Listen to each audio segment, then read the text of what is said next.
네, 조금 전 개장한 미국 증시 3대 지수는 소폭의 상승세로 출발했습니다. 그럼 이 시각 미국 현지에서 글로벌 증시 이슈 들어보도록 할게요. 뉴욕 증시 경제 전문 유튜버 유산남님 연결합니다. 유산남님 안녕하세요. 네, 안녕하십니까. 네, 오늘도 중요한 이벤트들이 있습니다. 오늘 일정 먼저 체크해 주시죠.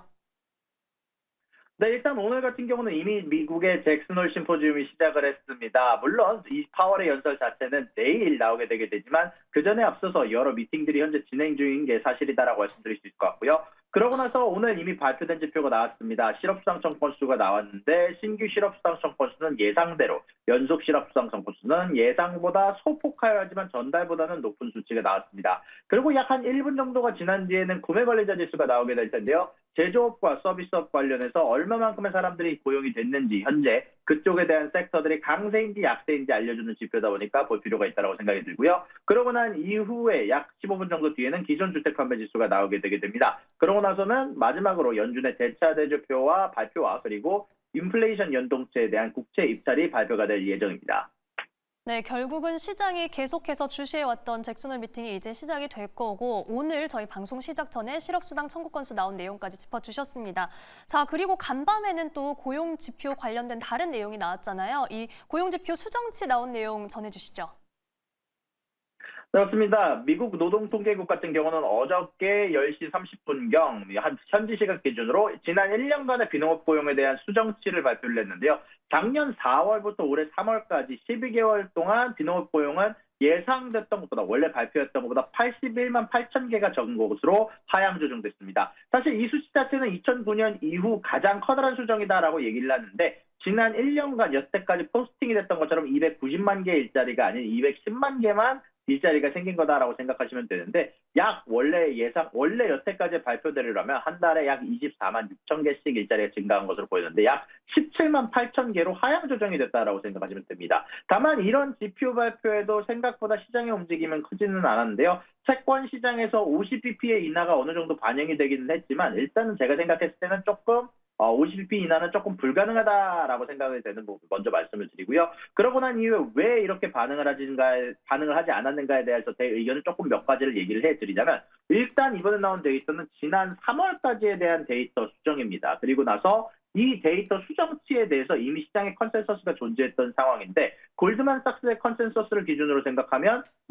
현재 약 100만 개가량 줄어들 수도 있다고 생각을 했고 그리고 시장의 컨센서스 자체가 60만에서 100만 정도 일자리가 줄어들 거라고 생각을 했었기 때문에 사실상 80만 개는 딱 그 사이에 평균치 정도가 줄어들었다라고 얘기를 할 수 있을 것 같고 결국 하향 수정의 폭은 예상 수준이었고 이미 예전에 나왔던 데이터며 동시에 지금 당장 나오고 있는 데이터가 그렇게까지 위험한 데이터들이 나온 것이 아니라서 지금 당장 침체의 기운이 느껴지지는 않기 때문에 에서는 금리 인하에 대한 가능성이 높아졌다며 어제 사실 상승으로 끝난 게 아닌가라고 개인적으로 생각이 드는 부분 전달해 드릴 수 있을 것 같습니다. 네, 어제 이 고용지표 수정치가 나오고 나서 시장이 반응했던 부분까지 자세히 짚어주셨습니다. 이번에는 저희 7월 FOMC 의사록 내용 정리해 보겠습니다. 어떤 점을 주시해야 할까요? 네, 일단 연준 회의록 내용들이 여러 가지가 나왔지만 일단 가장 중요하게 얘기를 할 부분들은 대부분의 참가자들은 추가 데이터가 예상대로만 나와준다면 다음 회의, 바로 9월달 회의에서 정책을 완화하는 게 적절할 수 있다고 판단을 했다고 하는데요.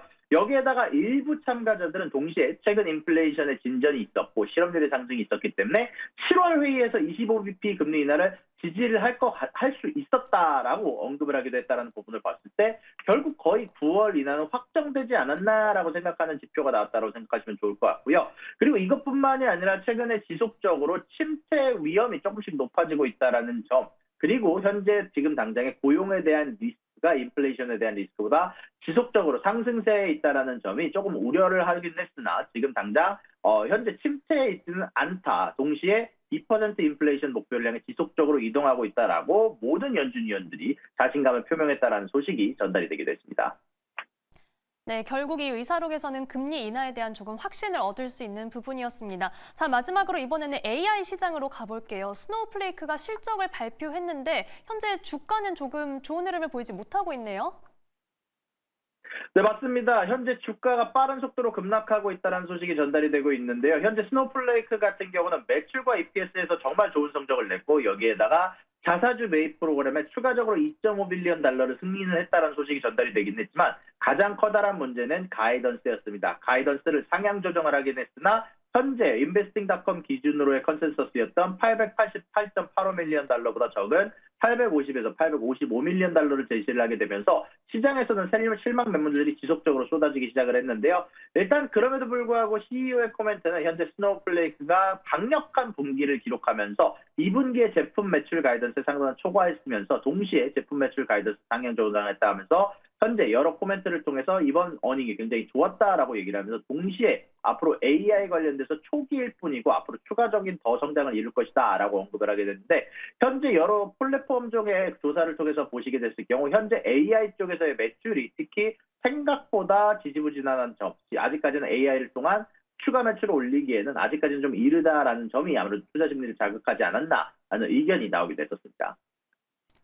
네, 앞으로 스노우플레이크가 이 상황을 어떻게 타개해 나갈지 지켜봐야겠습니다. 지금까지 미국 현지에서 뉴욕 증시 경제 전문 유튜버 유산남님과 함께했습니다. 오늘 말씀 고맙습니다. 수고하셨습니다.